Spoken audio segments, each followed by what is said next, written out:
예수님은 생명이십니다. 그리고 우리에게 생명을 주십니다. 예수님은 일찍이 이렇게 말씀하셨습니다. 요한복음 10장 10절 하반절, 내가 온 것은 양으로 생명을 얻게 하고 더 풍성히 얻게 하려는 것이라. 본문에는 부활하신 예수님이 엠마오로 가던 두 제자에게 나타나신 내용이 기록되어 있습니다. 예수님이 낙심과 절망과 두려움에 가득한 그들에게 생기를 불어 넣어 주셨습니다. 이제 자세히 살펴보면서 함께 은혜를 받겠습니다.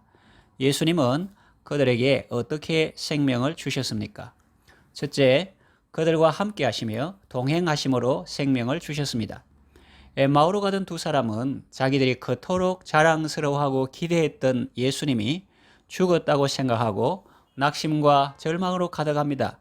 슬픔이 가득하고 앞으로 일어날 일들에 대한 두려움도 있습니다. 스승이신 예수님이 처형당했으니 제자인 우리는 앞으로 어떻게 살아가야 할까라는 걱정도 있었을 것입니다. 우리는 본문 속에서 놀라운 사실을 발견합니다. 그들이 그런 어두운 마음으로 길을 걸어갈 때 예수님은 가까이 이르러 그들과 동행하셨다는 사실입니다. 우리도 인생길 걸어갈 때 이 제자들과 같은 마음으로 행할 때가 있습니다. 그토록 바라왔던 희망이 사라질 때가 있습니다. 걱정, 근심의 구름이 우리를 덮을 때도 있습니다. 절망과 두려움이 마음에 가득하고 얼굴 표정에 나타날 정도로 힘든 시기를 보낼 때가 있습니다. 그때 사람들은 나는 버려진 존재다, 외로운 존재다, 이제는 아무런 소망이 없어 라고 생각합니다. 그러나 여러분, 그렇지 않습니다. 우리가 꼭 기억해야 할 것이 있습니다. 그것은 그때에도 예수님은 나와 함께 하시며 나와 동행하신다는 사실입니다. 둘째, 그들에게 말씀하시고 성경을 풀어주심으로 생명을 주셨습니다. 예수님은 아직까지 무덤 속에 갇혀 있거나 죽음으로 끝난 분이 아닙니다. 부활하시고 이제는 시공을 초월하여 언제나 우리와 함께 하시는 분입니다. 그러나 우리는 그 사실을 깨닫지 못하고 인정하지 않고 자기 고정관념 속에 주님을 가두고 혼자서 걱정하고 두려워할 때가 많습니다. 다시 말하면 예수님이 안 계셔서 두렵고 불안한 것이 아니라 예수님이 살아계시고 나와 동행하시는데 그 사실을 깨닫지 못하기 때문에 두렵고 불안한 것입니다. 예수님은 말씀을 통해서 우리를 깨닫게 하십니다. 성경을 풀어주심으로 우리를 깨닫게 하십니다. 그러니 여러분, 예수님의 말씀을 잘 들으십시오. 그리고 성경을 가까이 하시고 많이 읽으십시오. 하나님은 말씀으로 우리에게 생명을 주십니다. 말씀으로 우리를 거듭나게 하셨고 그 거듭난 생명을 말씀으로 자라게 하십니다. 말씀은 우리 영혼을 소성하게 하고 우둔한 자를 지혜롭게 하며 슬픈 마음을 기쁘게 합니다. 말씀을 들을 때 제자들의 마음은 뜨거워졌습니다. 32절, 그들이 서로 말하되 길에서 우리에게 말씀하시고 우리에게 성경을 풀어주실 때에 우리 속에서 마음이 뜨겁지 아니하더냐 하고 했는데, 뜨겁지 아니하더냐에 숫자 2가 붙어 있고 난하의 주를 보면 헬라어로 불타지 아니하더냐라는 뜻이라고 가르쳐 줍니다. 그렇습니다. 예수님의 말씀을 들으면 우리의 마음은 뜨거워지고 사명감으로 불타오르게 되는 것입니다. 죽었던 제자가 살아나게 되는 것입니다. 명목상 제자였던 사람이 실제로 제자의 삶을 살게 되는 것입니다. 몸을 따뜻하게 하는 것이 건강에 좋다고 하죠. 체온에 내려가면 면역력이 떨어지고 각종 질병에 쉽게 걸립니다. 그러나 몸의 체온이 올라가면 면역력이 생기고 몸속에 안 좋은 것들이 죽게 된다고 합니다. 우리의 마음도 그렇지 않겠습니까? 마음이 차가우면 면역력이 떨어져서 세상과 사탄의 공격을 이기기 어렵고 영적으로 병들고 죽기 쉽습니다. 그러나 마음이 뜨거우면 죄악 바이러스가 침투하지 못하고 침투했던 것도 죽고 영적 전쟁에서 이기게 되는 것입니다. 예수님은 말씀으로 우리의 마음을 뜨겁게 하시고 성경을 풀어주심으로 우리 마음을 불타오르게 하십니다.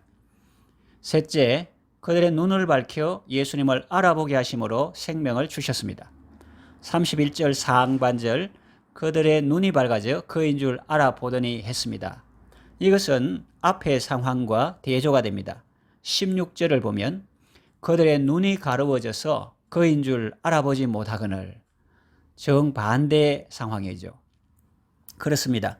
처음에 제자들은 예수님이 누구신지 알지 못했고 예루살렘에 살지만은 세상 돌아가는 거 모르고 정보에 어두운 유대인 남자 정도로 생각했죠. 그런데 길을 가면서 예수님의 말씀을 듣고 또 유하는 곳에 들어와 음식을 같이 먹을 때 예수님이 떡을 가지사 축사하시고 떼어 그들에게 주시니 비로소 그들의 눈이 밝아져서 예수님인 줄 알게 된 거죠.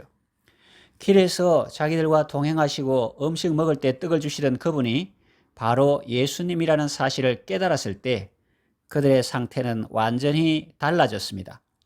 슬픔에 눌려있던 마음이 기쁨으로 뛰었습니다. 그날 밤 유하려고 했던 그곳에 더 이상 가만히 있을 수가 없었습니다.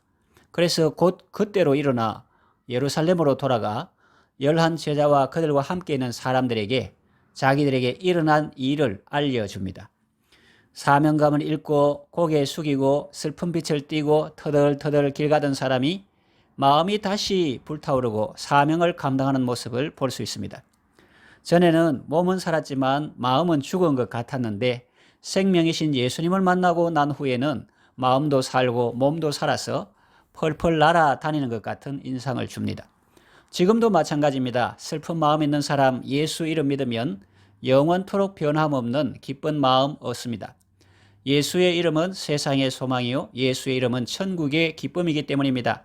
예수님을 만나면 새로운 삶이 시작됩니다. 참된 삶, 의미 있는 삶을 살게 되는 것입니다. 말씀을 정리 요약합니다. 예수님은 생명이시며 또 우리에게 생명을 주시는 분입니다. 인생길에서 우리와 함께 하시며 동행하시는 분입니다. 말씀으로 우리에게 생명을 주시며 우리의 마음을 뜨겁게 하시고 불타게 하시는 분입니다. 우리의 눈을 밝혀 임마누엘의 주님을 보게 하시며 감사와 기쁨으로 사명의 길 걸어가게 하시는 분입니다.